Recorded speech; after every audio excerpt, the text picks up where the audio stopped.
자, 반갑습니다. 자, 강의 계획서는 다 받았습니까? 다 받았어요?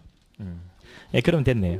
이제 추가 자료 같은 경우는 우리 수사준칙 이런 거 하고 심판례하고 이 책 나온 이후에 여러분 이번에 우리 2차 시험 봤잖아요. 1차 시험 할 때 그 판례들 이제 좀 반영하고 우리 수사준칙 해당 부분을 우리 교재에 해당 부분 밑에다가 좀 반영을 했거든요. 반화가는데 오히려 더 편할 것 같아서 이제 그런 부분들 이제 추록을 나눠드릴 테니까 그것에 해당 부분에 좀 추가를 하지는 마세요. 단면으로 아마 했을 겁니다. 학원에서도 그랬죠. 오려 붙이기 쉽게끔 양면으로 이렇게 하지는 못했을 것 같은데 그럼 이제 오려 붙이거나 그렇게 하지 말고 페이지만 적어놓고 좀 보시면 되지 않을까 싶어요. 네. 여러분 나중에 쉬는 시간에 한번 페이지가 몇 페이지 이제 해당 내용이 들어가는지만 좀 표기를 좀 해두세요. 그러면 이제 강의 진행할 때 그 추록을 패치라 하면 바로 패치면 더 빠를 테니까 됐죠? 네, 그러면 이것저것 이야기하지 말고 바로 들어갈 텐데 딱 한 가지만 당부하겠습니다. 이번에 우리 2차 시험을 대비하기 위한 거잖아요. 그리고 제가 거기 강의 계획서에도 우리가 강의 계획서 그 진도만큼 우리가 이렇게 진행을 제가 할 거라 생각하고 있는데 맨 마지막에도 제가 여러분에게 남겨놓은 글이 있는데요. 일단 그대로만 하시기 바랍니다. 한번 여러 번 읽어보세요. 한번 읽어보면 되겠죠. 뭘 여러 번 읽어보냐. 자, 작년 우리가 시험이 상당히 어려웠습니다. 수성법 같은 경우에는 형사법 전체를 통틀어도 작년이 제가 이제 경찰 강의를 20년 가까이 했는데 가장 어려웠습니다. 우리 작년이 올해는 또 가장 쉽게 좀 평가되는 시험이었거든요. 여러분 실력이 올라와서 그런 것도 좀 있지만 우리 수성법 같은 경우에는 물어볼 것들 다 물어보고 했는데 이미 그거 여러분들 다 되어 있으니까요. 그러니까 작년 2차에는 가장 어렵고 올해 1차는 또 가장 쉽다라고 평가받는다. 그러면 올 2차는 어떨까? 예상할 필요 없습니다. 예상을 해도 이거는 맞지 않거든요. 그리고 어떻게 나올지는 모르죠. 출제도 아직 습외도 안 될 텐데 어떻게 알 수 있겠습니까? 그래서 이제 결론은 있습니다. 이전에 어려웠을 때도 그렇고 또 올해 1차 쉬웠던 때도 그렇고 기출만 정확하시면 됩니다. 기출만 정확하시면 되고요. 거기다가 심판례 있죠. 심판례 여기까지만 정확하시면 됩니다. 그러니까 기출이 정확하다는 것은 말이 쉽지 그렇게 쉬운 내용 아닐 겁니다. 그러면 여러분 지금 벌써 합격을 하셨어야 되는 거거든요.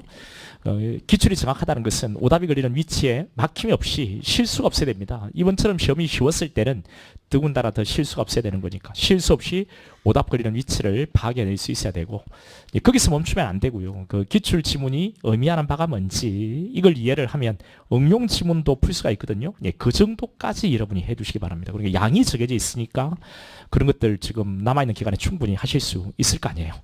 그런 거 해나가고 심판례도 또 마찬가지입니다. 어떻게 출제가 되는지 이건 아직 심판례니까 여러 번 출제가 안 됐을 겁니다. 제가 이제 말씀드릴 테니까 그런 거 점검해 두고 그리고 이해를 해두시면 응용 지문까지 풀 수 있을 겁니다. 딱 그것만 하면 여러분 시험 합격하는 데는 사실시장이 없거든요. 그거 외치긴 거 하지 마세요. 딱 그것만 해가지고 시험장에 들어가서 여러분 합격을 하시게. 나머지 시간은요 오히려 여러분 몸을 혹사시키지 말고 운동 되게 중요하잖아요. 이 정도 하면 큰 넘거든요. 차라리 운동 조금 해가지고 점수를 더 높이시기 바랍니다. 자, 그러면 들어가죠. 그리고 우리 테스트는 OX로 전부 다 한다는 이야기는 강의 계획서에 다 있을 겁니다. OX로 가지고 갈 겁니다. OX로 여러분 정확도를 높인다는 측면에서 OX로 테스트 할 거니까 그렇게 알고 있으면 되겠습니다. 자, 이제 수사의 기본 이론 여기서부터 나갈게요. 자, 1절에 수사의 의의와 구조라고 되어 있죠. 수사의 의의 이건 간단한 거니까 넘어갈게요. 수사라는 것은 범죄 밝히고 범죄 혐의 유무를 명백히 해서 공소되기 유지 여부를 결정하기 위한 범인을 발견 확보하고 증거를 수집 보존하는 수사기관의 활동이다. 이렇게 되어 있죠. 여기에 추록이 하나 있는데 그 추록을 잠깐 한번 보실랍니까? 22페이지라고 해가지고 추록 하나 있거든요. 여러분이 페이지를 좀 적어 놓으세요. 나중에 우리 기본서에다가. 거기에 뭐를 좀 추가했냐면 내사 있죠. 내사. 내사 그리고 수사에 해당하지 않는 활동 이 부분에서 조금 이상하게 나온다고 했을 때 가능성은 있어 보여서 한번 제시를 해봤습니다. 내사라는 것은 수사 개시 이전의 단계를 말하는 거죠. 그래서 내사란 수사기관이 범죄 혐의를 확인하기 위해서 범죄 인지 전 단계에서 인지 전 단계죠. 수행하는 조사 활동을 말한다. 고소고발 자수가 있으면 즉시 수사가 개시되지만 우리 고소고발 자수가 있으면 즉시 수사가 개시되죠. 그 밖의 경우에는 수사기관이 수사 단서를 바탕으로 내사를 해서 구체적 범죄 혐의를 인지한 경우에 비로소 수사가 이시된다. 고소고발 자수는 접수가 되면 즉시 수사가 이시되죠. 다른 수사의 단서는 그 내사를 통해서 범죄 혐의를 인지했을 때 수사가 이시되는 겁니다. 따라서 내사는 통상 수사기관의 활동이고 인지 전 단계의 활동이며 범죄 혐의를 확인하기 위한 조사 활동으로 이해되고 있습니다. 그 수사와 내사의 구별 기준이 학설은 형식설하고 실질설로 나뉘어지는데요. 자, 우리 형식설은 형사사건 등재부의 사건번호가 부여되는 때, 즉 입건시로 보는 견해가 형식설인데, 우리 실질설은 아직 사건 수리 절차, 즉 형식적으로 입건을 하기 전이라도 수사기관이 범죄 혐의 있음을 객관적으로 외부에 표시할 때 수사가 개시된다고 보는 견해가 실질설입니다. 판례 입장이 실질설입니다. 범죄 인지는 실질적인 개념이다 라고 되어 있죠. 이런 봤던 판례입니다. 이거는 검사가 사건 수리 절차를 거치기 전에 범죄 혐의가 있다고 보고 수사를 개시하는 행위를 한 때, 이때 범죄를 인지한 것으로 봐야 되는 거죠. 범죄 인지서를 작성하여 사건 수리 절차를 밟을 때 비로소 범죄 인지했다 볼 것은 아니다 라는 겁니다. 인지서를 작성해서 사건 수리 절차를 밟을 때 인지한 것은 아니다 됐죠. 실질서를 취하고 있는 게 판례다. 수사와 내사의 구별실이요. 내사의 대상자는 단순한 용의자에 불과합니다. 지금 용의선상에 있을 뿐이라는 거죠. 원칙적으로 피의자가 가지는 권리를 주장할 수는 없습니다. 그러니까 용의선상에 있는, 내사를 받고 있는 용의자는요, 피의자가 가지는 여러 권리를 주장할 수 없어요. 자, 니은번에 내사 단계에서 조사 대상자에 대해서는 피의자의 경우와는 달리 증거보전 청구권 행사할 수 없다. 이거는 출제가 된 적도 있습니다. 우리 증거보전 청구는요, 피의자부터 가능하죠. 피의자, 그렇죠? 그 내사 단계의 피내사자는 즉 용의자는 증거보전 청구 못합니다. 디귿번에 진정에 기해서 이루어진 내사 사건에 대한 내사 종결 처분이 내려지더라도 내사 종결 처분이 내가 이제 진정을 하면 진정에 대한 내사가 진행되는데 내사 종결 처분이 내려졌습니다. 혐의 없다고. 그럼 진정을 한 진정인은 고소사건의 경우와는 달리 재정신청을 제기할 수 있는가? 못합니다. 재정신청은 고소인과 형법 123, 126조 범죄의 고발인의 불복이죠. 따라서 진정한 진정인은 혐의 없다는 내사 종결 처분이 떨어지더라도 재정신청 못합니다. 또한 헌법소원도 제기 못합니다. 헌법소원 제기 못합니다. 헌법소원은 보충성 요건이 적용되는 거죠. 그러니까 사전에 거칠 수 있는 권리구제 방법을 거쳐야 됩니다. 그러니까 내사를 진정을 했는데 그럼 내사가 진행되고 혐의 없다는 내사 종결이 떨어지면 그 진정인은 고소나 고발을 하면 됩니다.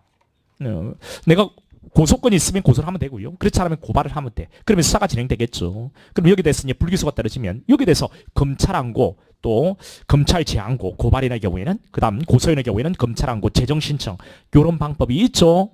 따라서 진정을 했고 내사가 진행된 뒤에 내사 종결 처분이 떨어지더라도 헌법소원 제기 못합니다. 됐죠? 그 다음에 10번에 그러나 변호인과의 접견교통권 있죠. 이것도 여러분 나오는 거죠. 변호인과의 접견교통권은 피내사자의 인권보장과 방어 준비를 위해 필수 불가결한 권리이므로 임의동행 형식으로 연행된 피의자뿐만 아니라 심지어 피내사자까지도 접견교통권 인정된다 했죠. 예, 접견교통권 주체가 됩니다. 이건 이제 기억을 해 두셔야죠. 그리고 내사 단계를 가지고 또 물어볼 수 있는 지문, 또 물어봤던 지문이 여러분 시험에도 나왔죠. 피내사자 말이죠.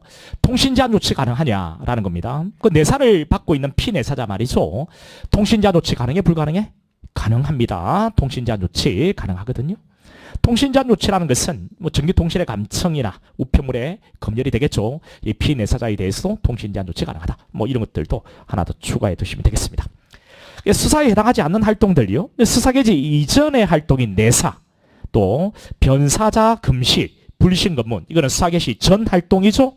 이건 수사가 아닙니다. 이런 것들을 뭐 수사다라고 했을 때 가장 기본적인 개념을 물어보는 건데 오히려 이런 것들이 여러분에게 어렵죠. 이거는 수사개시 이전의 활동이니까 수사 활동은 아닙니다.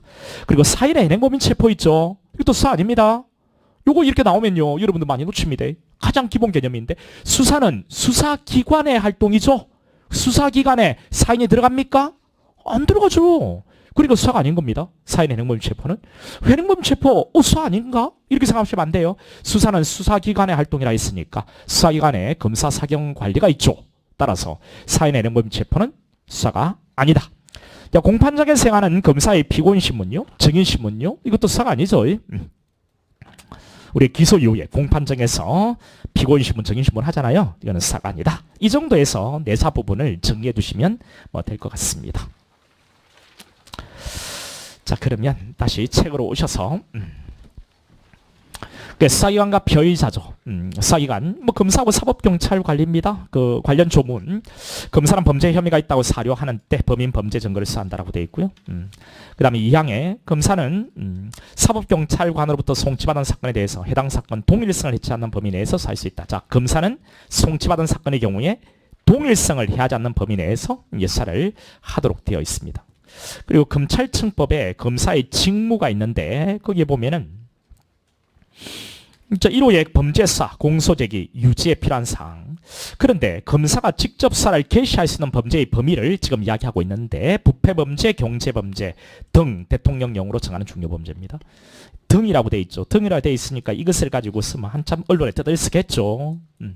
이것을 등이니까 이거 말고도 충분히 더 늘릴 수 있다는 그런 입장이었던 거죠. 그래 많이 늘렸죠. 실제로. 됐습니다.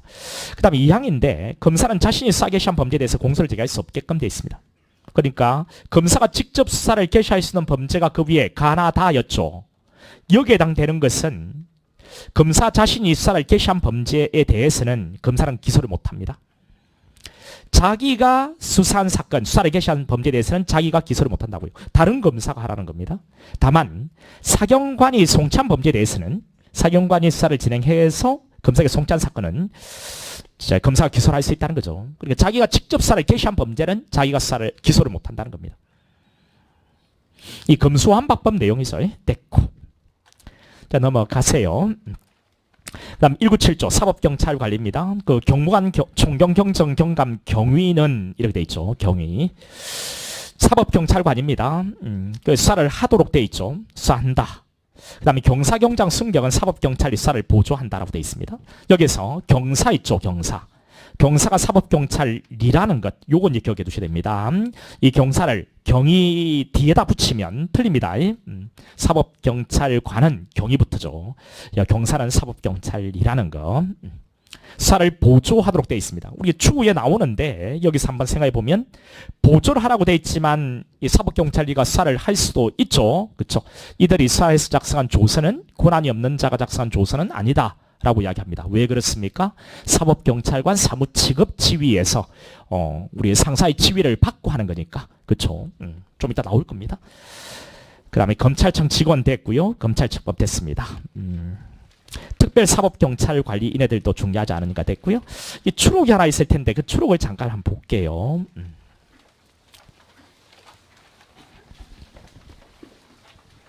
3페이지에 있습니다. 3페이지.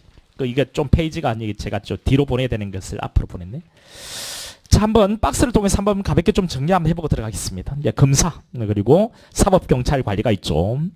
일단 검사 권한입니다. 금방 했던 겁니다. 범죄 혐의가 있다고 사료하는 때 범인 범죄 증거를 수사하는 거고요. 송치받은 사건에 대해서 동일성입니다. 동일성. 해하지 않는 범위 내에서 수사를 할 수 있고요. 사법경찰이 송치한 사건은 동일성을 해하지 않는 범위 내에서만 수사할 수 있다. 그리고 협력하라고 되어 있죠. 검사하고 사경관은. 그리고 검사는 수사기관이고 소추기관, 형집행기관이기도 합니다. 막강 권한을 가지고 있죠. 그런데 수사에 있어서는 상당 부분 힘을 빼려고 했는데 좀 어려워졌죠. 직무권한. 검사의 직무권한 범죄사 공소되기 그 유지고요. 검사가 수사를 개시할 수 있는 범죄의 범위 금방 봤죠. 부패범죄, 경제범죄 등 대통령령으로 정하는 중요범죄. 그 다음 경찰 공무원 또는 고위공직자 범죄수사처 공수처죠. 수석 공무원이 범한 범죄입니다. 이네들 경찰 공무원, 그냥 공수처 수석 공무원이요. 범한 범죄는 검사 수사합니다. 그 다음 3번에 검사는 자신이 수사 개시한 범죄에 대해서 공소를 제기할 수 없다. 아까 했죠. 사경관이 송치한 범죄에 대해서는 공소를 제기할 수 있도록 이렇게 되어 있습니다. 그러니까 사경이 송치한 범죄에 대해서 검사가 수사를 송치한 것을 살펴봤겠죠. 이때 이 검사는 기소 가능합니다. 기소 가능합니다. 그런데 직접 수사를 개시한 범죄에 대해서는 공소를 제기 못한다. 자, 사법경찰관리. 사법경찰관리에는 일반과 특별이 있습니다. 그 일반은 포괄적 수사권한을 가지고 있는 자죠. 그 수사 대상에 제한이 없습니다. 그 사법경찰 관과리가 있죠. 관과리에 대한 구분만 여러분 좀 잘해주세요. 경사, 그리고 경위, 경사 됐고 특별. 특별은 그 세 번째 줄에 지역적 사항적으로 제한되어 있는 수사기관이 특별사법경찰관리입니다. 뭐 군수사기관, 뭐 세무 있죠. 얘네들이 되겠습니다. 자, 그 밑에 수사기관의 준수사항이 있습니다. 수사기관은 수사 중인 사건의 범죄 혐의를 밝히기 위한 목적으로 합리적인 근거 없이 별개의 사건에 부당하게 수사해서는 아니 되고, 별건 수사하지 말라는 거죠. 별건 수사. 다른 사건의 수사를 통해서 확보된 증거 또는 자료를 내세워 관련 없는 사건에 대한 자백이나 진술을 강요해서는 아니 된다. 이런 것은 얼마든지 선택지에 옳은 선택지로 물어볼 수 있겠죠. 뭐 틀린 선택지로 물어보기는 좀 어렵다고 보여지고요. 기억해 두시기 바랍니다. 다른 사건 수사를 통해 확보된 증거 자료를 내세워서 관련 없는 사건에 대한 자백, 진술 강요해서는 안 된다. 수사기관의 준수사항 됐죠.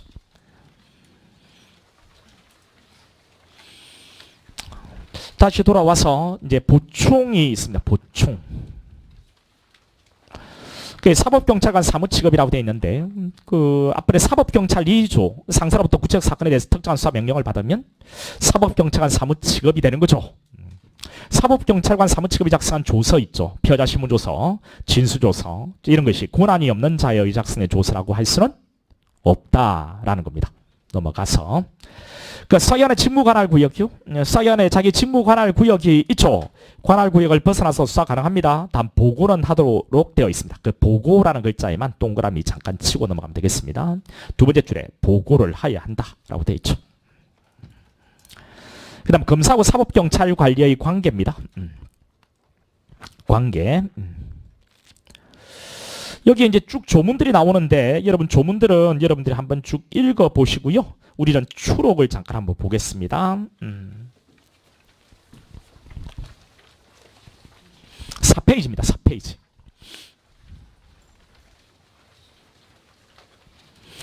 검사하고 사법경찰관리의 관계. 제가 진하게 밑줄 친 부분들 위주로 여러분 좀 점검을 하시면 될 것 같습니다. 검사하고 사법경찰관은 수사공소의 공소유지에 관하여 서로 협력하라. 협력관계라는 건 준수해야 하는 일반적 수사 준칙에 대해서는 대통령령으로 정한다는 겁니다. 이게 법무부령으로 하려고 했는데 경찰의 반대가 있었죠. 예, 법무부령이 아닙니다. 대통령령으로.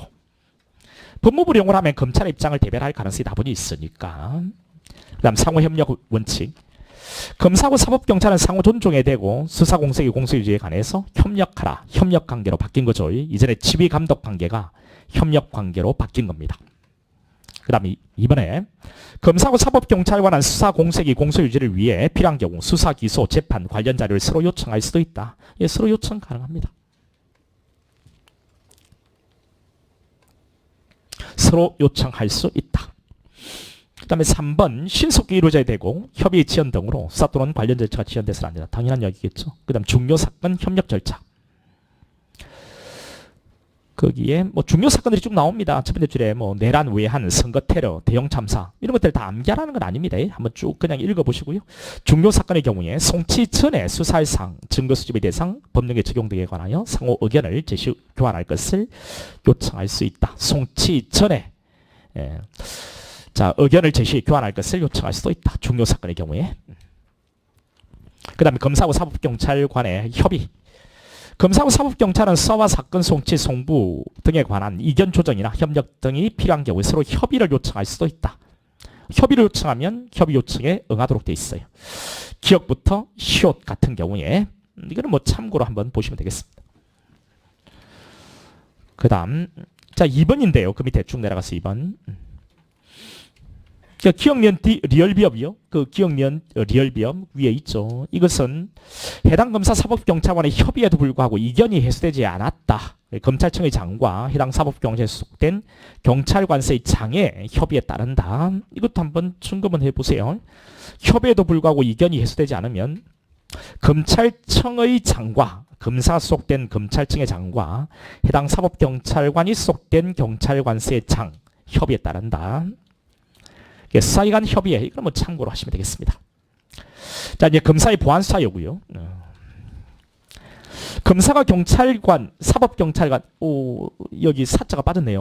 이거 왜 빠졌을까요? 검사가 사법경찰관에게 보안수사를 요구할 수 있는 경우 자, 기업관 예언입니다. 송치 사건의 공소의 여부 결정 또는 공소 유지에 관한 필요한 사유. 송치 사건, 뭐 경찰이 검사에게 사건을 송치했단 말이죠. 이것의 공소되기 여부 결정 또는 공소 유지에 관하여 필요한 경우, 사법경찰관이 신청한 영장 청구 여부 결정에 관해서 필요한 경우에 보안수사를 요구할 수가 있습니다. 검사가 사법경찰관에게 보안수사 요구할 수 있는 경우, 기억미연 기억해 두세요.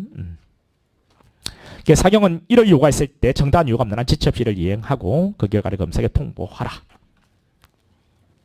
정당한 이유 없이 그 보안수사 요구에 응하지 않는 경우도 있겠죠. 이런 경우에 3번의 두 번째 줄 맨 뒤에 직무 배제 또는 징계를 요구할 수 있다. 직무 배제, 징계 요구. 자, 보안수사 요구였죠. 그 다음 이제 시정조치 요구를 보겠습니다. 시정조치 요구. 검사하고 사법경찰관리의 관계에 대한 내용을 쭉 보고 있습니다. 지금 수사준칙 이야기죠. 이건 시정조치 요구입니다. 시정조치 요구. 검사는 사법경찰관리의 수사 과정에서 법령 위반, 인권침해, 현장 사건 남용이 의심되는 사실을 신고하였거나 그런 사실을 인식하게 되었다. 이때 사법경찰관의 사건기록 등본의 송부를 요구할 수 있다. 자, 사건기록 등본의 송부 요구. 이게 처음입니다. 송치 요구. 이게 바로 들어가면 안 돼요. 사건기록 등본의 송부 요구. 이게 처음입니다. 그리고 이제 이번에 송부 요구를 받은 사법경찰관은 지체 없이 검사의 사건기록 등본을 송부를 해야 되는 거고요. 송부를 했을 때 검토하겠죠. 그런 뒤에 송받은 검사는 필요하다고 인정하면 사경관에게 시정조치 요구를 할 수 있습니다. 시정조치 요구. 사경관은 지체 없이 이를 이행을 해야 된다는 거죠. 그리고 그 결과를 검사에게 통보해야 됩니다. 그런데 5번에 시정조치 요구가 정당한 이유 없이 이행되지 않았다고 인정되는 경우 그때 사건 송치할 것을 요구할 수가 있습니다. 이때 송치를 해야 되는 거죠. 6번에. 자, 그러면 다시 1번으로 올라가서 1번 그 사법경찰관이요. 사법경찰관리의 수사 과정에서 법령 위반, 인권침해, 현장 수사권 남용, 의심되는 사실에 신고했거나 인식을 했다면 뭐 송치를 요구할 수 있다. 이렇게 가면 틀립니다. 됐죠. 일단 사건 기록 등본의 송부 요구, 그리고 시정조치 요구, 그리고 나서 시정이 안 되면 송치 요구. 됐죠. 요 흐름을 꼭 잡아두세요. 7번입니다. 징계 요구 가능하죠. 징계 요구. 법령 위반, 인권 침해, 사건 남용이 있었던 때 징계 요구. 여기는 직무 배제는 없습니다. 징계 요구. 우리 앞번에 보안수사 요구 같은 경우에는 직무 배제, 징계 요구 이게 있었죠. 여기는 징계 요구 됐고. 그 다음 8번에 사법경찰관은 피해자를 신문하기 전에 수사 과정에서 법령 위반, 인권 침해, 현장 수사권 남용이 있는 경우에 검사에게 구제 신청할 수 있음을 피해자에게 알려주어야 합니다. 줄 수 있다 하면 틀리겠죠. 반드시 알려주라. 아직은 나오지 않았는데 알려줄 수 있다. 뭐 이렇게 하면 틀립니다. 알려주도록 되어 있어요. 또 신문하기 전입니다. 신문한 후에 하면 안 돼요. 신문하기 전에. 방법 및 절차. 시정조치 요구의 방법 및 절차입니다. 이건 수사준칙 이야기죠. 위의 것은 형사소송법 규정이었고 이제는 수사준칙. 검사는 사법경찰관에게 사건기록 등본의 송부를 요구할 때 그 내용과 이유를 구체적으로 적은 서면으로 하라. 서면. 사법경찰 요구를 받은 날부터 7일에 검사에게 송부토록 되어 있습니다. 7일. 이런 것들은 여러분 좀 어렵게 문제를 물어본다고 할 때 출제자 눈에는 잘 들어올 수 있겠죠. 그러면 여러분들 어차피 점검은 좀 해두셔야 됩니다. 검사는 사건 기록 등본을 송받은 날부터 30일. 뭐 10일 범위 내에서 연장은 가능하고요. 30일에 시정조치 요구 여부를 결정하여 사법경찰관에게 통보해야 되고, 이 경우 시정조치 요구의 통보는 그 내용과 이유를 구체적으로 적은 서면으로 하라.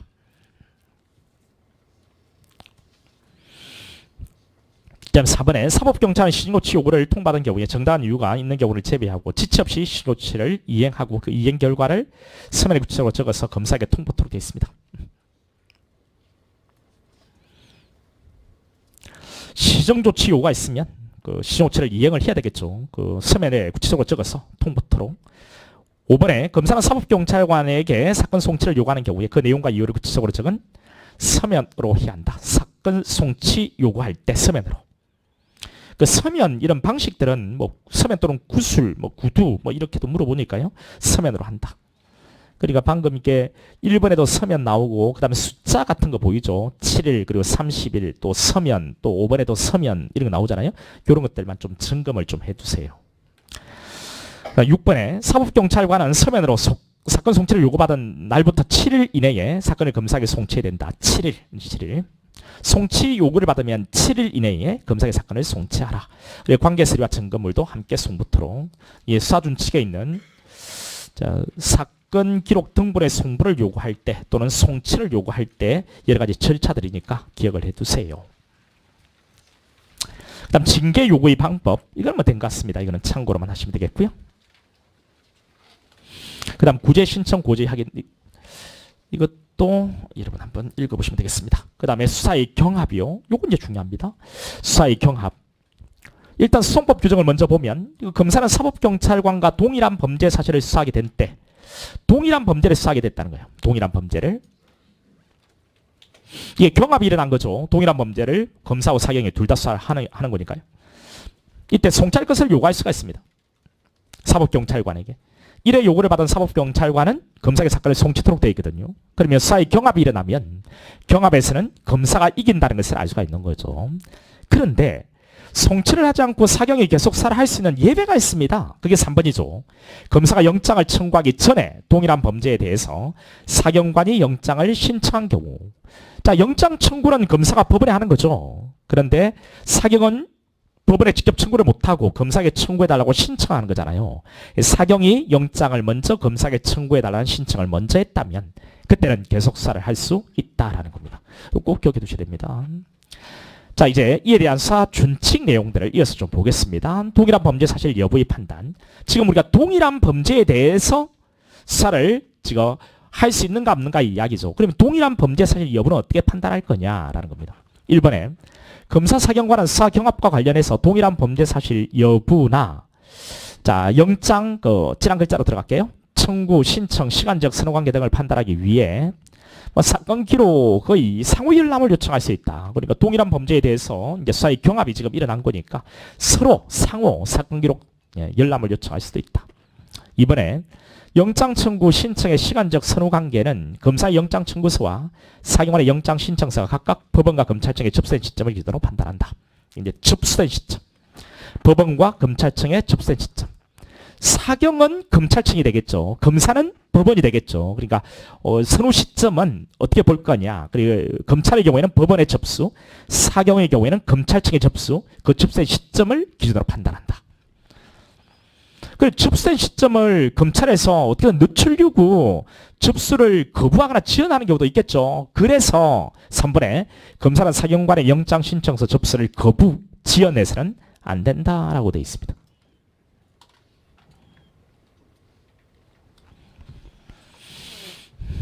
자, 그 다음에 사건 송치요. 검사는 사경관에게 사건 송치를 요구할 때 그 내용과 이를 구체로 적은 서면으로 하라. 서면. 됐죠. 서면. 사법경찰 송치 요구를 받은 날부터 7일 이내에 송치를 해야 된다. 7일 송치. 관계서류 증거물을 송부토록 되어 있고요. 중복 수사의 방지. 그러니까 검찰, 경찰이 지금 중복적으로 수사를 하는 이런 경합이 일어나는 경우도 있잖아요. 중복 수사를 방지하기 위한 규정이 있습니다.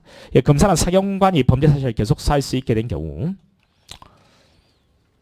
사경이 계속 수사를 할 수 있는 경우 있죠. 그러니까 검사가 영장을 청구를 하기 전에 사경이 먼저 청구해달라고 신청을 먼저 했을 때 그 접수 순위를 가지고 따진다고 했잖아요. 조금 전에. 이 경우에 사경이 범죄 사실을 계속 수사를 할 수 있게 되죠. 이 경우에 정당한 사유가 있는 경우를 제외하고는 그와 동일한 범죄 사실에 대한 사건을 이송하는 등 중복 수사를 피하기 위해 노력해라. 노력을 하라고 했지 꼭 하란 말은 아니거든요. 그래 중복 수사는 피할 필요가 있고 이런 경우에 사경이 범죄 사실을 계속 수사를 할 수 있게 되었다면 어떻게 하라고요?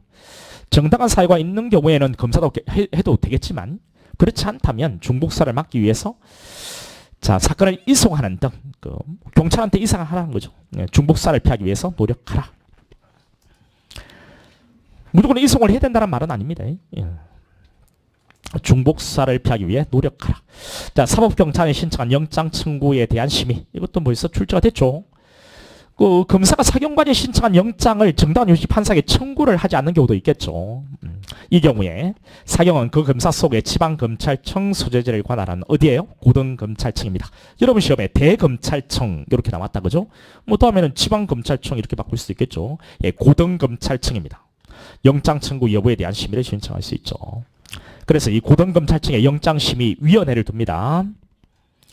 그 심의위원회는 뭐 위원장 한 명, 이런 것들은 그냥 참고로 하시면 될 것 같아요. 됐죠. 자, 그 다음에 다시 이제 책으로 들어가 볼게요. 이런 수사준칙은 여러분이 뭐 꼼꼼한 절차는 여기다 제가 설명할 건 없고요. 여러분들이 제가 책으로 정리를 좀 했으니까 그 오답 걸리는 위치들 위주로 좀 반복적으로 한번 점검해 보시기 바랍니다. 지금 여유가 있을 때. 자, 이제 전문사 자문위원요. 우리 책으로 오셔서. 이거는 수사기관은 아닙니다. 지금 우리가 수사기관을 보고 있고 검사하고 사법경찰과의 관계도 받고 이제는 전문사자문위원을 잠깐 볼 건데요. 자, 이것은 직권요. 그리고 신청. 신청 있는 경우에 하나 나면 틀리죠. 전문사자문위원은 수사기관은 아니지만 우리가 자문을 구하는 사람이죠. 직권도 되고 신청도 됩니다. 이건 다 점검을 하고요. 신청 있는 경우에 하나 나면 틀리겠죠. 그리고 각 사건마다 1인입니다. 2인 하면 틀립니다. 1인 이 자리도 점검을 하셔야 되고요. 또 지정을 취소할 수 있죠. 취소할 수 있죠. 그 다음에 이의제기 가능한데 누구한테 한다고요? 이것은 고검장에게 이의제기합니다. 지검장 하면 틀립니다. 고검장. 지금의 검사가 전문사 자문위원을 지정했으니까 이의제기는 고검장. 취임이 권한. 서면 제출도 되고 설명이나 의견 진술이 가능하죠. 이때 피의자 측도 구술 또는 서면이나 의견 진술 기회를 주어야 한다고 되어 있습니다. 이거 줄 수 있다. 이렇게 바뀌면 틀립니다. 여러분 시험에 나온 거고요. 국가직에는 1회 공판결이 전까지 이렇게 나왔는데 틀리죠. 언제까지 주라는 말이 없습니다. 됐죠? 이 두 개 좀 점검해 두면 되겠습니다. 그 다음 이제 피의자요.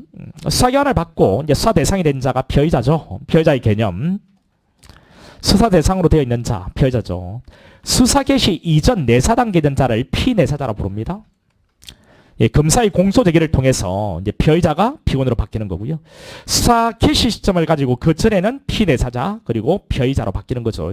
이게 여러분 시험에 나온 적이 있습니다. 그러니까 검사의 공소 제기를 통해서 피내사자가 피고인으로 바뀐다. 틀리죠. 검사의 공소 제기를 통해서 피의자가 피고인으로 바뀌고 그 다음 수사가 개시됨으로써 피내사자가 피의자로 바뀝니다. 그렇죠. 공소제기를 통해서 피내사자가 피의자로 바뀌는 게 아닙니다. 그러니까 그 단계는 여러분 다 아시잖아요. 어렵지 않고 실수만 없도록 여러분 하시면 될 것 같고 그 다음 피의자의 시기와 종기입니다. 시작 시점은 우리 고소고발 자수는 접수가 되면 바로 피의자가 되죠. 바로 수사가 개시되니까. 그 이외의 수사의 단서는 내사를 통해서 범죄를 인지를 했을 때 그때 수사가 시작되는 겁니다. 근데 그 인지의 개념 우리 앞번에 내사하고 수사를 구별하는 기준점이라고 했는데 우리 앞에서 봤죠. 이게 다시 한번 나오네요. 범죄 인지는 형식설과 실질설이 있는데 우리 판례 입장은 실질설이죠. 실질적 개념. 따라서 인지 절차 밟기 전에 수사를 했다 하더라도 그 수사가 장차 인지의 가능성이 전혀 없는 상태에 생겨졌다는 등의 특별한 사정이 없는 한. 자, 인지 절차라는 것은 인지서 또는 사건 수리인데 경찰 같은 경우는 인지 보고서가 되겠죠. 이런 거 이루어지기 전에 수사를 했다는 이유만으로 그 수사가 위법하다고 볼 수는 없다. 따라서 그 수사 과정에 작성된 피의자 신문조서, 진술조서, 증거능력 이를 부인할 수 없다. 그러니까 인지에 따른 절차를 거치기 전이라도 혐의가 있다라고 보고 실제 수사를 했다면 자 바로 수사가 개시된 겁니다. 그러니까 피의자 신문조서, 참고인 지조서 이것은 수사 개시된 뒤에 작성된 거니까 이게 위법 수입 증거는 아니다. 뭐 그런 이야기를 하는 거죠. 종기는 뭐 공소를 제기하면 피고인이 되는 거죠. 그다음 불기소 처분하면 일반인으로 돌아갑니다. 자 관련 판례. 수사기관에 의한 진술거부권 고지 대상이 되는 피의자 집이요. 우리가 진술거부권은 모든 국민이 가지고 있는 기본권이지만 그 고지의 대상은 피의자죠. 그리고 피고인이고. 그럼 피의자는 언제부터 피의자가 되는 거냐? 수사를 시작했을 때죠. 수사를 개시하는 행위를 한 때 인정되는 것으로 봐야 되는 거죠. 이러한 피의자 지위에 있지 않은 자에게 진술거부권이 고지되지 아니하였더라도 그 진술의 증거를 부정할 것은 아니다. 그렇죠. 피의자부터 고지하는 거니까. 자, 추록 잠깐 한번 볼게요. 판례 두 개를 좀 제시를 했는데 7페이지에 있습니다. 7페이지.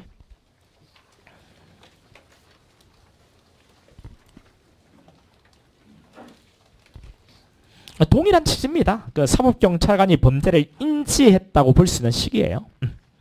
인지부터 이제 피의자가 되고 이때부터 진술거부권을 고지를 해야 되는 거니까 실제 여러분에게는 중요한 판례일 수 있습니다. 그러니까 언제부터 수사가 시작되고 피해자가 되고 언제부터 진술 거부권을 고지를 해야 되는지의 문제죠. 항상 실질적 개념이라는 거. 자, 피해자라고 하기 위해서는 수사기관에 의해서 범죄 인지 등으로 수사가 개시됐을 것을 필요로 한다. 인지. 그 이전의 단계에서는 장차 형사 입건될 가능성이 크다 하더라도 그러한 사정만으로 피해자에 해당한다고 볼 수는 없다. 형사 입건될 가능성이 크다 하더라도 피해자가 아직은 아니다. 한편 사법경찰관의 직무규칙 지금은 없었죠. 근데 이 판례가 있을 때는 있었으니까 사법경찰관이 범죄를 인지하는 경우에는 범죄인지 보고서를 작성하는 절차를 거치도록 되어 있다. 사법경찰관이라면 인지보고서, 검사의 경우에는 인지서 이런 걸 작성하도록 되어 있는데 인지보고서를 작성하는 절차, 이게 인지 절차입니다. 이것을 거치도록 되어 있으므로 특별한 사정이 없는 한 수사기관이 그와 같은 절차를 거친 때 범죄 인지가 된 것으로 볼 수 있겠으나 사법경찰관이 그와 같은 절차를 거치기 전에 혐의가 있다고 보고 수사에 착수하는 행위를 한 때 이때 범죄를 인지한 것으로 보아야 한다. 인지는 실질적 개념이라고 했죠. 그들이 범죄 인지 보고서를 작성한 때 비로소 범죄를 인지했다 볼 것은 아니다. 됐죠. 이런 부분들을 한번 판례를 출제했을 때 이런 노트스만 하고 한번 제시해봤습니다. 그 밑에 판례도 잠깐 보겠습니다. 수사기관의 조사활동과 수사 개시 여부에 관한 판단이 위법하다고 평가하기 위한 기준. 개시 여부에 대한 판단. 수사기관의 수사 개시 여부에 대한 판단. 그 수사의 개시 앞서서 이루어지는 조사활동과 내사죠, 내사. 이에 기초한 범죄 혐의가 있는가 여부에 관한 판단, 즉 수사를 개시할 것인지 또는 조사활동을 종결할 것인가, 이 판단은 수사기관이 재반사항에 대응하여 자신의 부여된 권한을 적절하게 행사할 수 있도록 합리적인 재량에 위임되어 있는 행위. 그러므로 조사활동과 그에 따른 수사의 개시 여부에 관한 수사기관의 판단을 위법하다고 평가하기 위해서는 형사소송법 등의 관련 법령의 취지, 목적에 비춰볼 때 구체적인 사정에 따라 수사기관이 그 권한을 행사하여 필요한 조치를 취하지 않은 것이 현장에 불합리하다고 인정되거나 경험칙이란 논리칙상 도저히 합리성을 긍정할 수 없는 정도. 여기서는 그다지 설명한 내용은 없어요. 그러니까 여러분 한 번은 점검을 해서 읽어보세요. 수사기관이 수사 개시 여부에 대한 판단이 위법하다고 평가하기 위한 기준에 관한 판례거든요. 자, 됐고. 그 다음에 다시 책으로 오겠습니다. 자, 피해자의 소송법상 권리가 있는데 피해자의 소송법상 권리, 일반 피해자의 권리가 있습니다. 이런 것들은 뭐 추후에 공부 다 끝나고 나면 한번 정리해 보세요. 그리고 체포 구속된 피해자의 권리. 자, 이런 것들은 참고를 하고요. 그 피해자에게 인정되지 않는 권리 있죠. 오히려 이것을 한번 점검을 해주세요. 이런 것들을 물어보면 뭐 출제자는 기본을 물어봤다 생각하겠지만 여러분에게 상당히 어려운 문제가 될 수 있습니다. 피해자한테는 수사 중지 청구는 없습니다. 뭐 수사를 중지해라 뭐 이런 청구는 없고요. 수사를 다시 재개해달라 이런 청구도 없습니다. 그 다음 수사 서류 열람 등 사건 원칙적으로 없죠. 그 다음에 수사상의 증인신문 청구권 없죠. 증인신문 청구권은 누구한테 있습니까? 검사에게 있습니다. 검사에게. 비교해가지고 우리 증거보전 청구권은 피해자에게 있습니까? 있죠. 증거보전 청구권은 피해자에게 있죠. 근데 수사상 증인신문 청구권은 검사에게만 있어요. 피해자에게 없고, 보석 청구권이요. 이거는 피고인에게 있습니다. 피해자에게는 없거든요. 보석 청구권. 측구심에서 뭐 피해자도 보석으로 석방될 수 있지 않냐? 있습니다. 이건 청구권이 있는 게 아니고 구속 측구심을 심사하는 지방법 판사의 직권이고 재량보석이죠. 피해자한테 청구권은 없습니다. 보석 청구는 피고인에게 있는 거고요. 기피 신청권 이거 피고인에게 있습니다. 뇌를 재판하는 법관 빼달라는 신청이거든요. 왜? 불공평한 재판에 우려있는 법관이라서 기피 신청권은 이건 피고인에게 있습니다. 정식 재판 청구권이요. 이것도 피고인에게 있는 겁니다. 피해자에게 있는 게 아니거든요. 우리가 뭐 즉결 심판이 청구되었다 또는 약식 기소가 되었다면 이러면 이제 피고인이 되는 겁니다. 그런데 즉결 심판이나 약식 명령에 대해서 불만이 있어서 정상적인 재판을 받고 싶다 이렇게 청구할 수가 있거든요. 근데 이미 이내는 피고인인 겁니다. 즉결 심판 또는 약식 기소 된 자는. 그래서 정재판 청구권은 피고인에게 인정되는 거지 피해자에게 인정되는 것은 아닙니다. 수사의 조건. 중요하죠 이게. 수사의 필요성. 범죄 혐의가 존재해야 되는 거죠. 범죄 혐의가 존재해야 되는 거죠. 수사를 개시하기 위한 범죄 혐의. 수사기관의 주관적 혐의입니다. 주관적 혐의. 일단 여러분 수사의 조건에서 이게 임의수사든 강제수사든 모두 요구되는 겁니다. 그 수사의 조건요. 거기다가 그 제목, 그 수사의 조건 있죠. 임의수사뿐만 아니라 강제수사, 강제수사뿐만 아니라 임의수사에도 요구됨. 이렇게 한번 적어볼까요? 강제수사뿐만 아니라 임의수사에서도 요구됨. 이런 시험에 나온 적이 있어요. 최근에. 이 수사의 조건은 강제수사에서 요구되는 거다. 임의수사에서 요구되지 않는다. 아니죠. 그냥 수사의 조건입니다. 이게 임의수사든 강제수사든 모두 요구되는 거예요. 강제수사의 경우에는 이거 말고 요구되는 게 요건들이 더 있죠. 강제수사 각각 요건들이 있잖아요. 이거는 임의수사, 강제수사 모두 불문하고 요구되는 조건이다. 자, 필요성. 뭐 범죄 혐의가 존재해야 되는데 이때 범죄 혐의는 주관적 혐의죠. 객관적 혐의 하면 틀립니다. 자, 객관적 혐의는 언제요? 대인적 강제수사를 할 때 요구되는 범죄 혐의고 최초 혐의 단순한 범죄 혐의는 가운데 있죠. 대물적 강제수사 할 때 필요한 범죄 혐의가 되겠습니다. 이 범죄 혐의 이것도 정리해 두셔야 됩니다. 그 다음 공소의 가능성. 자, 수사는 필요할 때 시작을 하는 건데 필요할 때 범죄 혐의가 있어야 되고 주관적 혐의죠. 여러분 주관적 혐의 그 위에다가 구체적 혐의라고 한번 적어보세요. 주관적 혐의 이퀄 구체적 혐의. 또 뭐 구체적 혐의라고 하면 여러분 또 놓칩니다. 전에 한번 나온 적이 있습니다. 여러분 시험에. 주관적 혐의라는 것은 구체적 사실에 근거를 둔 범죄 혐의입니다. 그래 구체적 혐의라고도 합니다. 자, 그러면 수사는 언제 필요하냐? 언제 수사를 시작할 거냐? 예, 주관적 혐의요. 저 구체적 혐의. 그리고 또 하나 공소 제기 가능성이에요. 공소의 가능성. 그래서 이제 1번에 뭐 친고죄나 적고발 사건이 나오죠. 친고죄나 적고발 사건의 경우에 고소 고발이 있으면 뭐 기소가 가능한 겁니다. 법정에서 이 문제를 다툴 수 있고. 그래서 고소 고발은 소송 조건이죠. 지금 기소할 때가 아니고요. 수사를 시작하려고 하는 겁니다. 이때도 친고죄 또는 적고발 사건에 고소 고발이 있어야 되는 거냐? 아니죠. 고소나 고발은 추후에 기소할 때 필요하니까 기소할 때까지 고소 고발이 있을 가능성만 있으면 돼요. 그래서 친고죄나 적고발 사건에 고소 고발 있기 전에도 가능성이 있다면 수사를 할 수가 있는 거죠. 기억반 다섯을 고소 고발 있기 전에 수사 가능하다. 근데 허용은 되는데 제한된다는 겁니다. 뭐 고소의 가능성으로 말이죠. 친고죄의 경우에 고소가 없더라도 원칙적으로 수사는 허용되지만 고소의 가능성이 없을 때 이때는 수사가 허용되지 않는다는 건 허용은 하되 가능성으로 제한한다 해서 제한적 허용설 이렇게 부르죠. 그래 CF에 고소의 가능성이 없는 상태에서 행해졌더라도 위법하지는 않다. 틀립니다. 틀립니다. 고소의 가능성이 없다면 그 수사는 위법해요. 자, 그러면 이제 고소의 가능성이 없다는 것은 그럼 어떤 경우냐? 가로 안에요. 고소권자가 고소하지 않겠다는 의사를 명시했을 때. 또 친고죄 같은 경우에는 고소기간이 6달이죠. 그 6달이 지나버리면 그때는 고소의 가능성이 없는 거죠. 이런 경우는 수사를 하면 안 됩니다. 됐고. 일단 판례, 제한적 허용설이죠. 따라서 친고죄나 세무공무원 등의 고발이 있어야 논할 수 있는 죄, 즉고발 사건인데 고소 고발 있기 전에 행해진 수사는 위법하다고 볼 수는 없습니다. 그 다음 2번에 친고죄 즉고발 사건에서 고소 고발 전 수사에 획득한 증거의 증거 능력은 원칙적으로 인정되죠. 왜? 고소 고발의 가능성만 있으면 뭐 수사를 할 수 있고 일반적으로 가능성은 있으니까. 가능성이 없다면 그때는 수사는 안 됩니다. 했다면 위법사니까 증거 능력은 부정되게 되죠. 자, 관련 판례. 자, 조세범 철거 위반 사건에서 세무서장 고발 있기 전에 작성된 검사, 조서 등본 고발의 가능성이 없는 상태에서 이루어졌다 볼 아무런 자료가 없다. 즉 고발의 가능성이 있었다는 거죠.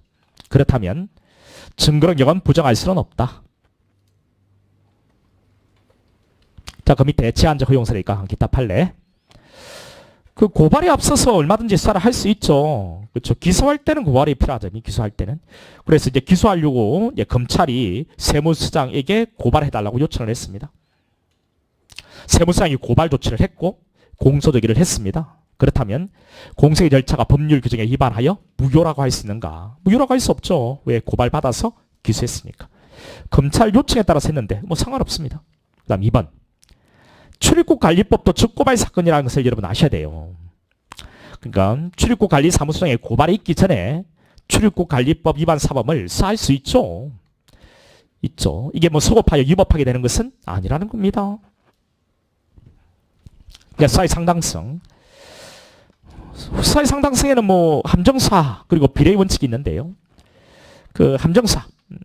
자, 학설은 기회 제공과 범위 유발 이 두 개 다 함정사라고 보는 거죠. 함정을 파놓고 하는 사는 다 함정사라고 보는 겁니다. 근데 판례는요, 범위 유발형만 함정사라고 봐요. 범위 유발. 범위 유발. 범죄 의사가 없는 자를 수사기관이 신분을 숨기고 범죄를 부추겨가지고 교사에서 범위를 유발시키는 거죠. 이놈이 범죄를 범하니까 수사를 하는 범위 유발형만 함정사라고 보는 거죠. 위법성요. 이거 다수의 판례든 전부 다 범위 유발형 함정사는 위법하다라고 합니다. 됐죠? 그러니까 판례는 위법한 함정사라고 이야기합니다. 함정사는 범위 유발만 함정사고 요거는 위법하다라고 해요. 그러니까 함정사는 위법한 것밖에 없는 겁니다. 판례는. 근데 다수설은 함정사에는 위법한 것도 있고 적법한 것도 있는 거죠. 근데 우리가 다수설이 중요한 게 아니고 판례 입장이 중요합니다. 판례는 범위 유발형만 함정사고 요거는 위법하다. 그래서 우리 판례는 위법한 함정사밖에 없는 거죠. 적법한 함정사가 있는가? 없습니다. 함정사는 범위 유발만 함정사라고 보는 것이 판례니까. 우리 판례대로, 다수설 말고 판례대로. 자, 효과입니다. 위법한 함정사와 공수제기. 위법한 함정사를 통해서 공소를 제기했다. 그럼 법원은요, 공소기 절차가 신의 측을 위반한 겁니다. 즉 법률의 규정을 위반한 겁니다. 무효가 되는 겁니다. 따라서 수송 조건이 불구비 되는 겁니다. 우리 판례는 공소기각 판결로 종결합니다. 자, 이것을 오답을 걸 때 공소기각 결정이라든가 무죄 판결 이렇게 오답을 걸면 틀립니다. 자, 학설 있죠. 이거 거의 물어보지 않는 건데 작년 2차에 이런 것까지 물어봤었습니다. 상당히 좀 오버한 거죠. 자, 학설 한번 볼까요? 함정사가 위법하다고 평가받는 경우에 무죄 판결설이 있습니다. 무죄 판결설. 그러니까 함정사가 위법하고 이거 기소하면 법원에서는 이거는 아예 죄가 있는 게 아니니까 무죄 판결을 해야 된다. 이런 입장이 있습니다. 이게 무죄 판결설인데 미국은 무죄 판결로 종결합니다. 근데 우리나라는 그렇지 않거든요. 우리나라는 공소기각 판결이었죠. 일단 무죄 판결설은 수사기관이 제공한 범죄의 동기나 기회를 일반이 뿌리칠 수가 없다는 범죄인 개인의 특수한 사항으로 인해서 가벌적 위법성이 결여된다는 점을 논거로, 가벌적 위법성이 결여되니까 범죄가 안 되는 겁니다. 우리가 범죄가 되기 위해서는 구속에 해당돼야 되고 위법해야 되잖아요. 근데 가벌적 위법성이 결여되니까 무죄라는 겁니다. 공소기각 판결설은 위법한 함정사는 적법 절차 위배에 대한 중대한 위법이 있는 경우로, 따라서 공소기 절차가 법률의 규정에 위반하여 무효니까 공기판으로 종결을 해야 된다. 이렇게 가는 게 공소기각 판결설이죠. 됐죠. 그냥 무죄 판결설 입장, 가벌적 위법성이 결여된다. 그러니까 무죄다. 이렇게 한 번만 생각을 해주면 되겠습니다. 공소기각 판결설은요, 공소기 절차가 신의 측을 위반한 거죠. 그러니까 무효니까 공기판이다. 이렇게 가는 게 공기판입니다. 공기판, 공소기각 판결설이죠. 우리 판례는 공소기각 판결설이라는 겁니다. 증거력에 미치는 효과. 자, 위법한 함정사를 통해 수집한 증거는 증거 능력이 부정되겠죠. 됐죠. 그러면 이제 엄격하게는 이렇습니다. 우리 무죄 판결설 있죠. 무죄 판결설. 요렇게 갔을 때 증거 능력이 사실 논의가 될 수 있는 거예요. 그러니까 무죄 판결한다는 것은 실제 심리를 한다는 거고, 그러면 증거 능력에 대해서 이야기를 하겠죠. 그런데 공기판은요, 바로 기소 자체가 무효니까 공기판 때리는데 사실 증거 능력은 논할 필요가 없어요. 그러니까 여기에 증거 능력에 미치는 효과, 이것은 무죄 판결설에서 사실 의미가 있는 겁니다. 근데 그런 것들은 몰라도 되고요. 일단 함정사를 통해서 증거가 확보됐다면 위법 수입 증거니까 증거력이 부정된다. 이렇게만 기억을 해도 되겠습니다. 그 다음 수사 비례의 원칙. 요거는 추록에 하나만 좀 제시를 했으니까 잠깐만 보겠습니다. 7페이지입니다. 7페이지. 왜 이런 걸 좀 제시했냐면 가장 기본적인 개념을 물어봤을 때 여러분이 오히려 그런 것들을 좀 어려워해서 혹시나 몰라서 한번 좀 제시해 본다고 했습니다. 의의에 수사처분은 그 목적을 달성하기 위한 최소한도에 그쳐야 한다는 원칙으로, 자, 비례 원칙이라는 것의 개념이에요. 아무리 정당한 수사 목적이라 할지라도 그로 인한 침해되는 피해자의 법익이 수사로 달성하려는 공익보다 더 중대하다고 판단될 경우에는 수사기관은 수사 절차를 개시 실행해서는 안 된다. 그러니까 침해되는 사익이 얻게 되는 공익보다 더 중대하다면 사절차를 괘씸히 실행해서는 안 된다. 이게 비례의 원칙이다. 비례라는 것은 공사익을 다른 저울이라고 했죠. 자, 2번입니다. 범죄로 인한 피해가 극히 경미한 경우에도 범죄 인지를 만약에 했다면 그는 범죄 인지권을 남용한 것으로 봐요. 근데 비례의 원칙을 위반할 소지가 있다는 겁니다. 그러니까 이런 문장이 나왔을 때 여러분이 좀 한번 들어본 문장이면 좋을 것 같아서. 그렇다면 이제 중요성인데 그 중요성 우리 책에 있습니다. 그 중요성 위에다 좀 올려보라는 거죠. 이제 중요성 우리 책으로 다시 오면 이 비례의 원칙 있죠. 이거는 우리 사회의 조건은 임의사 강제사에 다 요구된다 했죠. 근데 이 비례의 원칙은요. 더군다나 어떤 사회에서 보다 더 중요한 의미가 있다고요? 강제사입니다. 강제사의 허용 여부, 범위를 판단하는 기준으로서 중요한 의미가 있다. 임의사에서 필요 없다는 게 아니고 강제사에서 보다 중요한 의미가 있는 거다. 강제사는 뭔데요? 강제사는 법익을 침해하는 거니까 강제사에서 보다 비례의 원칙은 중요한 의미가 있는 거다. 이걸 임의사라고 이렇게 바꾸면 틀리죠. 자, 그 위법한 함정사에 기한 공소력의 효력이 이제 무효라고 했죠. 공기판이라고 했고 여기에 뭐 공세학 결정, 무죄 판결 이런 거 들어가면 틀리죠. 그다음 함정사에 관한 중요 판례. 자, 첫 번째 판례. 본래 범위를 가지지 않은 자에 대해 수사기관이 사술이나 계략 등을 써서 범위를 유발케 하여 범죄를 금가하는 함정사는 위법하죠.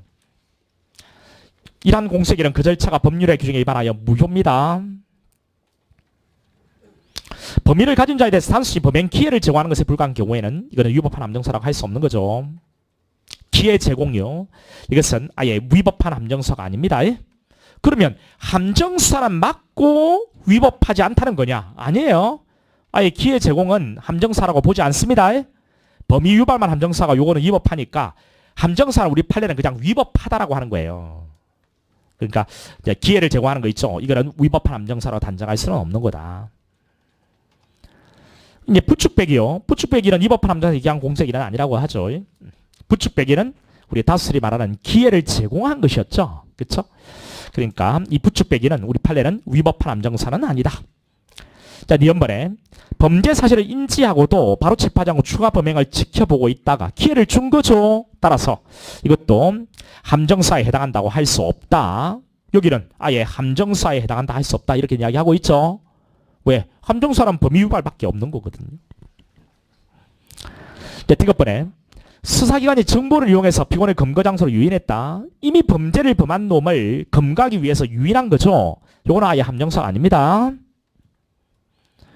함정사는 범죄 의사가 없는 놈을 부추겨서 범죄를 범하도록 하는 거죠. 그거 아니죠. 이거는 검거하기 위해서 깨어내온 거니까 함정사가 아닙니다. 노래방 도우미는 이거는 뭔데요? 우리 이 스토리 알고 있죠? 뭐 설명은 생략하겠습니다. 자, 이거는 범위를 유발한 거예요. 따라서 위법한 함정사로서 공세기가 무효다. 자, 미연번.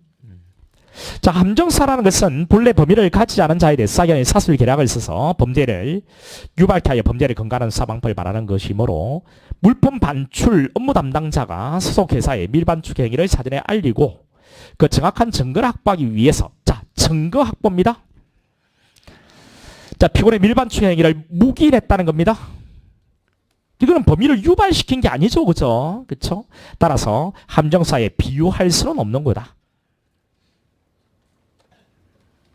이게 나온 적이 있습니다. 그 빈도로 높지 않고 그동안에 최근에 나온 적이 있어서 여러분이 한번 보라고요. 그 다음에 이번에 사인에 대한 함정사 위법성에 대한 판단 기준의 구체적 사례인데, 자, 함정사인지 아닌지는 신중한 판단이 필요하고 여러 가지를 종합적 고려 판단한다. 종합 판단. 요령이죠. 종합 판단이 나오면 어떤 것을 물어보든 간에 옳은 선택지가 된다 했죠. 그러니까 종합 판단 나오면 무조건 그 선택지는 옳은 거예요. 어떤 내용을 물어보든 간에. 미연번. 직접 관련이 있는 유인자입니다. 이거는 사인의 함정사인데요. 그 수사기가 직접 관련이 있는 유인자, 범죄를 유인한 사람이 수사기가 직접 관련이 있답니다. 그렇다면 이거는 위법한 함정사에 해당하죠. 그런데 디귿번 관련을 맺지 않았다는 겁니다. 유인자가 수사기가 직접 관련을 맺지 않았답니다. 이때는 위법한 함정사에 해당하지는 않죠. 관련을 맺었는가 맺지 않았는가, 즉 작전을 짰는가 짜지 않았는가, 이거 보셔야 됩니다. 여러분, 여기서 정보원이라고 해서 관련을 맺었다고 하면 안 됩니다. 여기 관련을 맺었다는 말은 기획수사를 했다는 거예요. 서로 범죄, 작전을 짰다는 말이거든요. 마약 사건 같은 경우에는 정보원을 두고 수사를 진행합니다. 단지 정보를 제공해주는 사람이거든요. 이 정보원이란 말이 나왔을 때 관리를 맺고 있다. 이렇게 판단을 바로 하시면 안 됩니다. 자, 리얼번에 수사기관 직접 관련을 맺은 상태에서 위 피고인으로 하여금 위와 같이 필로폰을 교부하도록 하거나 필로폰을 투여하겠다라고 유인했다고 볼 아무런 자료가 없으므로, 그러니까 관련을 맺은 상태에서 했다고 볼 자료가 없다는 겁니다. 즉 맺지 않았다는 거죠. 따라서 함정사에 한 것이라 할 수는 없는 거다. 미연번 관련이 없이 독자적으로 유인했다 했죠. 따라서 함정사가 아니다. 자, B번에 피고인의 뇌물수수가 공여자들의 함정교사에 한 것이 하나. 그리고 내가 여러분들이 만약에 공무원 됐을 때 여러분을 함정에 빠뜨릴 생각으로 뇌물을 주는 것처럼 했어요. 여러분들은 그게 뇌물인지 알고 받아 먹었다는 겁니다. 나중에 알고 봤더니 내가 여러분을 함정에 빠뜨릴 생각으로 이렇게 한 거죠. 함정을 판 거죠. 여러분들이 함정교사라는 이런 주장을 하는 겁니다. 이것이 여러분의 뇌물수수의 책임을 면하게 하는 사유가 될 수 있는가? 안 된다는 거죠. 여러분은 대가스 있는 뇌물인 줄 알고 받아 먹었잖아요. 그렇다면 자, 내가 여러분을 함정에 빠뜨릴 생각으로 자, 뇌물을 주는 것처럼 했고 여러분들은 이게 뇌물인 줄 알고 받아 먹었다는 겁니다. 자, 나의 함정교사라는 사정이 여러분의 뇌물수수 책임을 면하게 하는 사유는 안 된다는 거죠. 됐죠. 자, 그 다음에 지금 시간이 좀 갔네요. 예. 어차피 우리 디지털 성범죄 수사도 해야 되니까 여기 잠깐 쉬었다가 10분 뒤에 이어서 하겠습니다.